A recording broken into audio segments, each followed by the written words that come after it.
An important aspect of this, which I've been trying to stop Louise from talking about to date, and now you can talk about it, darling, is that feeding birds, there's huge potential to pass on a really nasty disease when you feed birds. So go for it, Lou. The stage is yours, darling. Well, this is beak and feather disease. It is really, really absolutely heartbreaking. And you may have witnessed it, especially amongst the parrots. We have 38 species of parrots in Australia, and they have all been at times affected. And the sulphur-crested cockatoos, probably in our part of the world here in the Highlands, are most obvious. You will see these deformed animals with deformed bills, very little feathers. The feathers are grey. They look scrawny. They're anemic. They're an abnormal colour, and they are having difficulty eating and flying. And so if you see a bird like that, you can be pretty sure, and we're not talking like we were talking the other month about just losing feathers as a molt. That is, the odd feather here and there, no big deal. But this is, you can see it's distinctly sick. And it is a deadly disease. It is fatal. Yeah, it's very, very nasty. It's a virus. And it's highly infectious. And it is passed on from bird to bird, or even from human to bird, or even from feeding station to bird. It's highly infectious. And so these big flocks of sulphur-crested cockatoos you will sometimes see coming together to be fed is a perfect place for being a super spreader. Yeah. It's in their body fluids, isn't it? We got used to thinking about bugs in body fluids through the COVID thing, so that if they do a poo on the feeding station, that may well be contaminated with the virus.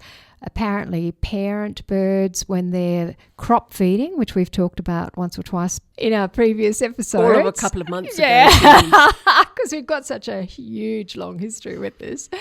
The poor old parent crop feeds the juvenile, and with their dose of food, they get a dose of beak and feather disease at the same time.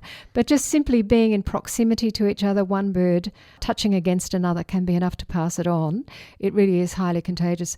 And groups of birds feeding in big flocks, such as you see when you're feeding birds, doesn't occur in nature, really. So you're creating an artificial situation, which is actually feeding the flames of passing the disease through these birds. And nowadays, they're saying that it's actually moved beyond the parrot group, and that certain other birds have now been seen with the virus. And although, you might think, well, there's plenty of sulphur-crested cockatoos around, so what if we knock back their numbers a bit?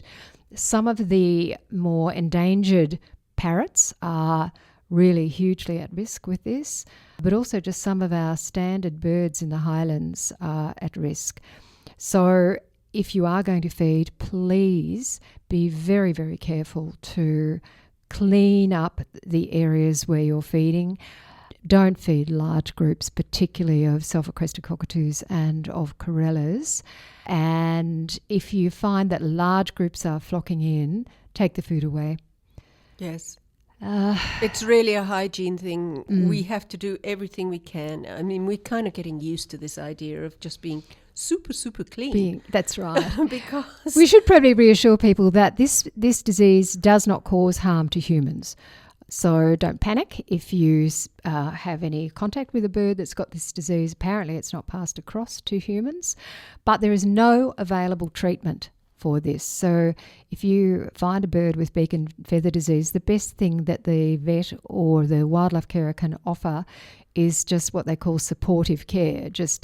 They'll just keep giving it food and fluids in the hope that it may survive. Some birds do, but there is no actual treatment at the moment. So if you come across a bird that is very poorly, you could put on some gloves and throw a towel over it, and you could put it into a cardboard box and take it to your local vet or wildlife carer. when you do something like that, you should be very careful to either burn your box or clean out the box, to clean yourself, shower afterwards, because while it may not affect you, you can transmit it. So you don't want to be a vector. Yeah, we can't really communicate enough. This is a highly contagious disease.